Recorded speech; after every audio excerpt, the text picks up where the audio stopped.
தமிழ்நாட்டில் இருக்கிற நம்ம யாருக்குமே ஓட்டு போடுற உரிமையே இல்லைன்னு சொன்னால் நம்புவீங்களா? கொஞ்சம் ஏமாந்தா நம்மள மாதிரியே இன்னும் லட்சக்கணக்கான பேருக்கும் இதே நிலைமை தான். வரப்போகிற தேர்தலில் நம்ம யாருன்னு காட்டணும். அதுக்காக அந்த பவர்ஃபுல்லான ஆயுதத்தை நம்ம கையில் எடுக்கணும். அந்த ஆயுதம் வேற எதுவுமே இல்லை, ஓட்டு, வாக்கு, ஜனநாயகம்.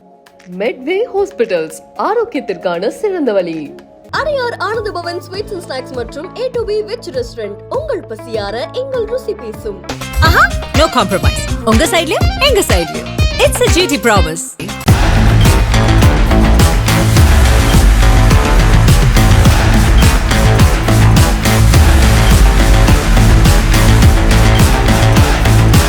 எல்லாருக்கும் வணக்கம். இந்திய அரசியல் சாசனம் நம்ம தமிழ்நாட்டில் இருக்கிற எல்லாருக்குமே கொடுத்துருக்கிற உரிமையில் ரொம்ப ரொம்ப முக்கியமானது ஓட்டிங் ரைட், வாக்குரிமை. ஒரு மனுஷன் உயிரோடு இருக்கான்றதுக்கு அடையாளமாக இருக்கிறதுல அவனோட ஓட்டுரிமை ரொம்ப முக்கியம். அதனால தான் voting is not only our right but also our life. ஒரு முக்கியமான விஷயத்தை பற்றி இப்போ நான் உங்ககிட்ட ஷேர் பண்ண போகிறேன். இது நான் ஃபஸ்ட்டு கேள்விப்பட்ட உடனே எனக்கே ரொம்ப ஷாக்கிங்காக தான் இருந்தது. இப்போ நான் பேசிகிட்டு இருக்கிற இந்த நேரத்தில் தமிழ்நாட்டில் இருக்கிற நம்ம யாருக்குமே ஓட்டு போடுற உரிமையே இல்லைன்னு சொன்னால் நம்புவீங்களா? நான், நீங்கள் உட்பட யாருக்குமே அது இல்லை. நான் பயமுறுத்துறேன்னு நினைக்காதீங்க, அதுதான் நிஜமும் கூட. கொஞ்சம் ஏமாந்தால் நம்மள மாதிரியே இன்னும் லட்சக்கணக்கான பேருக்கும் இதே நிலைமை தான். ஓட்டு போடுற அந்த உரிமையே இல்லாத மாதிரி ஒரு நிலைமை வந்தாலும் வரலாம். இதுக்கு மெயின் ரீசன் அந்த SIR, ஸ்பெஷல் இன்டென்சிவ் ரிவிஷன், சிறப்பு தீவிர திருத்தம். இப்போது இந்த SIR நம்ம தமிழ்நாட்டில் எப்படி ஒர்க் ஆக போகுது?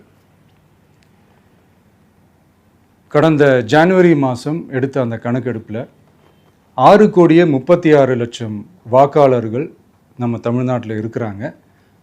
ஆனால் அவங்க யாருக்குமே இந்த ஓட்டு போடுற உரிமையே இல்லை. அந்த BLOன்னு சொல்லுவாங்க, பூத் லெவல் ஆஃபீஸர்ஸ், வாக்குச்சாவடி நிலை அலுவலர். அவங்க தான் வீடு வீடாக போய் அந்த ஃபார்மை கொடுப்பாங்க. அதை நம்ம ஃபில்அப் பண்ணி கொடுக்கணும். அதை தேர்தல் ஆணையம் அதை எடுத்துகிட்டு போய் அதை ஸ்க்ரூட்டினைஸ் பண்ணி அது எல்லாமே கரெக்டாக இருக்கான்னு செக் பண்ணி பார்த்ததுக்கப்புறம் அந்த வாக்காளர் பட்டியலை வெளியிடுவாங்க. அந்த வாக்காளர் பட்டியலில் நம்ம பேர் இருக்கணும், அப்போ தான் நம்மளால் ஓட்டு போட முடியும். அந்த புது பட்டியல் வர்ற வரைக்கும் நம்ம வாக்காளர்களான்றது அது உறுதியே செய்ய முடியாது. இன்கேஸ் அந்த புது பட்டியலில் நம்ம பேர் இல்லைன்னா அது ஒரு தனி ப்ராசஸ், அது ஒரு தனி ஃபார்ம், அது ஒரு தனி கிளைம்ன்ற மாதிரி அது ஒரு வேறு வேலை.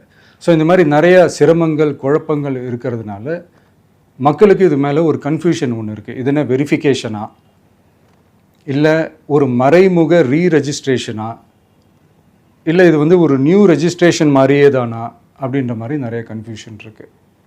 அவங்க செய்ய வேண்டியதெல்லாம் ஒன்று தான். இந்த மாதிரி வீடு வீடாக போய் அந்த என்யூமரேஷன் ஃபார்ம் நம்ம ஃபில்அப் பண்ணி கொடுக்கும்போது அதுக்கான அக்னாலேஜ்மெண்ட்டை அந்த BLO அந்த ஆஃபீஸர்கிட்ட இருந்து நீங்கள் வாங்கிக்கணும். அது ரொம்ப ரொம்ப முக்கியம்.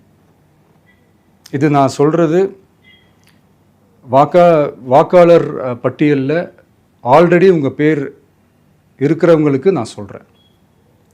இப்போ புது வாக்காளர்கள், ஃபஸ்ட் டைம் ஓட்டர்ஸ், அவங்களுக்கு ஃபார்ம் 6ன்னு ஒன்று இருக்குது. அதை நீங்கள் ஃபில்அப் பண்ணி நீங்கள் உங்கள் ஏரியாவில் இருக்கிற சம்மந்தப்பட்ட அந்த உங்கள் அலுவலகத்தில் நீங்கள் டைரெக்டாகவும் சப்மிட் பண்ணலாம், இல்லை நீங்கள் ஆன்லைன்லேயும் சப்மிட் பண்ணலாம். அப்படி ஆன்லைனில் நீங்கள் சப்மிட் பண்ணிங்கன்னா அதுக்கான ஸ்க்ரீன்ஷாட்டை எடுத்து வச்சுக்கோங்க. ஃபோனில் மெசேஜ் வரும், அதை சேவ் பண்ணி வச்சுக்கோங்க. அப்ராடில் இருக்கிறவங்க கூட அந்த SIR ஃபார்மை டவுன்லோட் பண்ணி நீங்கள் அதை ஃபில்அப் பண்ணி சப்மிட் பண்ணலாம். அதுக்கான அக்னாலேஜ்மெண்ட்டை வாங்கி வச்சுக்கோங்க. ரொம்ப முக்கியமாக உங்களோட BLO அந்த ஆஃபீஸர் யாருன்னு தெரிஞ்சு வச்சுக்கோங்க. இந்த தேர்தல் ஆணையம் அந்த வெப்சைட்டில் போனீங்கன்னா அந்த பர்டிகுலர் BLO ஆஃபீஸரோட ஃபோன் நம்பர் கூட நீங்கள் எடுத்து வச்சுக்கலாம். இன்கேஸ் உங்களை யாரையும் ரீச் பண்ணலை, இல்லை உங்களுக்கு அந்த ஃபார்ம் கிடைக்கல அப்படின்னா நீங்கள் அவரை காண்டாக்ட் பண்ணி அந்த ஃபார்மை வாங்கி நீங்கள் ஃபில்அப் பண்ணி நீங்கள் சப்மிட் பண்ணலாம். ரொம்ப முக்கியமாக அதுக்கான அக்னாலேஜ்மெண்ட்டை வாங்கி வச்சுக்கோங்க. இது எல்லாமே சரியாக செஞ்சாலும் இந்த SIR மேலே சில டவுட்ஸ் இருக்குது. அது என்னென்னா, இந்த 6,36,00,000 வாக்காளர்களுக்கு ஒருத்தர் விடாமல் இந்த ஒரே மாதத்துக்குள்ளே எப்படி எல்லாருக்குமே அந்த ஃபார்ம் போய் ரீச் ஆகும்? ஒன்று. ரெண்டாவது, நீங்கள் வரும்போது வீட்டை பூட்டிட்டு வேலைக்கு போயிட்டு என்ன பண்ணுறது? இப்போ நீங்கள் வருவீங்கன்றதுக்காக வேலையெல்லாம் விட்டுட்டு வீட்டுக்குள்ளேயே உட்காந்துட்ருக்கணுமா? ஸோ இதில் மெயினாக பாதிக்கப்பட போகிறது உழைக்கிற மக்கள், ஏழைகள், வேலைக்கு போகிற பெண்கள். இவங்களுக்கு யார் கரெக்டான அந்த பதில் சொல்ல போகிறது? ஒரு நியாயமான எஸ்ஐஆர்னால் என்ன நடக்கணும்? இப்போது இறந்து போனவங்கள மார்க் பண்ணி அதுலேருந்து delete பண்ணணும்.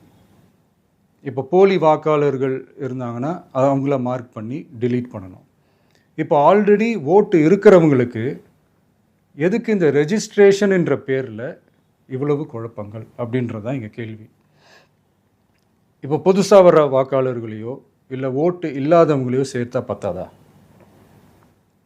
இப்போ ரீசெண்டாக நடந்த இப்போ எலெக்ஷன் 2021, 24 எப்படி எல்லாருமே ஓட்டு போட்டோம்? அதில் ஓட்டு போட்டவங்க கூட இப்போ புதுசாக ரெஜிஸ்டர் பண்ணணுன்னா அது ஏன் அந்த கன்ஃபியூஷன் அப்படின்றதான் நாங்கள் கேட்குறோம். அதனால தான் நாங்கள் எஸ்ஐஆரை எதிர்க்கிறோம். இப்போ புதுசாக சில கம்ப்ளைண்ட்ஸ்லாம் வர ஆரம்பிக்குது. அது என்னென்னா, முக்கியமாக நம்மளுடைய டிவிகே தோழர்களுக்கு அந்த ஃபார்ம் கிடைக்க மாட்டேங்குது, கொடுக்க மாட்டேன்றாங்க அப்படின்ற சில கம்ப்ளைண்ட்ஸ். இது யார் பண்ணுறாங்க அப்படின்றது நான் தான் சொல்லி தெரிய வேணும்னு ஒன்றும் அவசியம் இல்லை உங்களுக்கு. இப்போ இருக்கிற ஆட்சியாளர்கள், அவங்களுக்கு கைப்பாவையாக இருக்கக்கூடிய சில பேர் வந்து இதை செய்ய ஸ்டார்ட் பண்ணியிருக்கிறாங்க. அதனால் மைடியர் வர்ச்சுவல் வாரியர்ஸ், இதை வந்து சாதாரணமாக எடுத்துக்காதீங்க. இது எல்லாருக்குமே அந்த ஃபார்ம் போய் ரீச் ஆகணும். இதில் ரொம்ப உறுதியாக இருங்க. அதையும் மீறி உங்களுக்கு அந்த ஃபார்ம் கிடைக்கலன்னா இருக்கவே இருக்கும் ஆன்லைன். தேர்தல் ஆணையம் அந்த வெப்சைட்டில் போய் அந்த ஃபார்மை டவுன்லோட் பண்ணி நீங்கள் ஃபில்அப் பண்ணி சப்மிட் பண்ணலாம். உங்கள் வீட்டில் இருக்கிறவங்களுக்கு நீங்கள் செஞ்சு கொடுங்க, பக்கத்து வீட்டில் இருக்கிறவங்களுக்கு செஞ்சு கொடுங்க, தெரிஞ்சவங்களுக்கு, தெரியாதவங்களுக்கு, பழகினவங்களுக்கு, பழகாதவங்களுக்கு எல்லாருக்குமே நீங்கள் தயவு செஞ்சு கொடுங்க. அண்ட் ரொம்ப முக்கியமாக நம்ம ஜென்சி கிட்ஸ், நம்ம ஃபஸ்ட் டைம் ஓட்டர்ஸ், நம்ம புது வாக்காளர்கள், நம்ம நண்பா நண்பிகள், அவங்க ரொம்ப கேர்ஃபுல்லாக இருக்கணும். நான் ஆல்ரெடி சொன்ன மாதிரி உங்களுக்கான ஃபார்ம், அந்த ஃபார்ம் நம்பர் 6, அதை கரெக்டான டீட்டெயில்ஸோட கரெக்டான உங்கள் டாக்குமெண்ட்ஸை வச்சு அதை சப்மிட் பண்ணுங்கள். ஏன்னா வரப்போகிற தேர்தலில் நீங்கள் தான், அந்த ஜென்சி வாக்காளர்கள் தான் மிக முக்கியமான ஒரு ஃபோர்ஸ் அப்படின்றது எல்லாருக்குமே தெரிஞ்ச ஒரு விஷயம். அதனால் உங்களை டிஸ்டர்ப் பண்ணுறதுக்கு, உங்கள் பேரை அதில் இன்க்ளூட் பண்ணாமல் செய்கிறதுக்கு என்னென்ன வேலைகள் செய்யணுமோ, என்னென்ன தில்லுமுள்ளு வேலைகள் செய்யணுமோ எல்லாமே அவங்க செய்வாங்க. இது நமக்கு எல்லா திசையிலையும் எல்லா பிரச்சனைகள் கொடுத்துட்டு தானே இருக்கிறாங்க. அது டிஃபால்ட்டாக நடந்துட்டு தான் இருக்கும். அது ஒன்றும் பண்ண முடியாது. ஸோ அந்த மாதிரி ஓட்டு போடுற விஷயத்துலேயும் அவங்க என்ன உத்தரமராக மாறவா போகிறாங்க? இப்போ நான் சில மீட்டிங்ஸ்லலாம் ரிப்பீட்டடாக ஒரு விஷயம் நான் சொல்கிறேன்ல, 2 பேருக்கு நடுவில் தான் போட்டி அப்படின்ட்டு. அது மேடைக்கு மேடை அவங்க அதை ப்ரூவ் பண்ணிகிட்ருக்குறாங்க. அதனால் தோழர்களே, வரப்போகிற தேர்தலில் நம்ம யாருன்னு காட்டணும், நம்ம பலம் என்னன்னு காட்டணும். அதுக்காக அந்த பலமான, அந்த பவர்ஃபுல்லான ஆயுதத்தை நம்ம கையில் எடுக்கணும். அந்த ஆயுதம் வேறு எதுவுமே இல்லை, ஓட்டு, வாக்கு, ஜனநாயகம். அது இருந்தால் தான் நம்ம அந்த வெற்றியை நோக்கியே நம்மளால் பயணிக்க முடியும். தமிழ்நாடே அந்த வாக்குச்சாவடி முன்னாடி திரண்டு நிற்கணும். அதை பார்த்துட்டு தமிழ்நாடே தமிழக வெற்றி கழகமா, இல்லை தமிழக வெற்றி கழகம் தான் தமிழ்நாடா அப்படின்ற மாதிரி இருக்கணும். வீடுன்னு ஒன்று இருந்தால் தான் ஓடு மாற்ற முடியும்னு அறிஞர் அண்ணா அவர்கள் சொல்லியிருக்கிறாங்க. அந்த மாதிரி ஓட்டுன்னு ஒன்று இருந்தால் தான் இந்த நாட்டையே காப்பாற்ற முடியும்.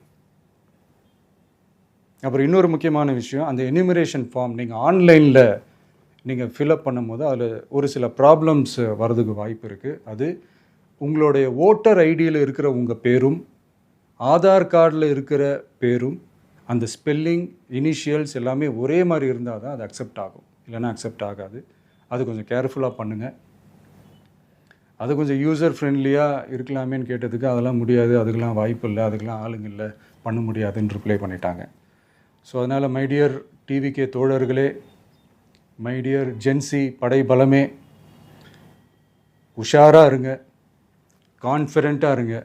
நல்லதே நடக்கும். வெற்றி நிச்சயம். மீண்டும் சந்திக்கும் வரை நன்றி, வணக்கம். மெட்வே ஹாஸ்பிட்டல்ஸ், ஆரோக்கியத்திற்கான சிறந்த வழி.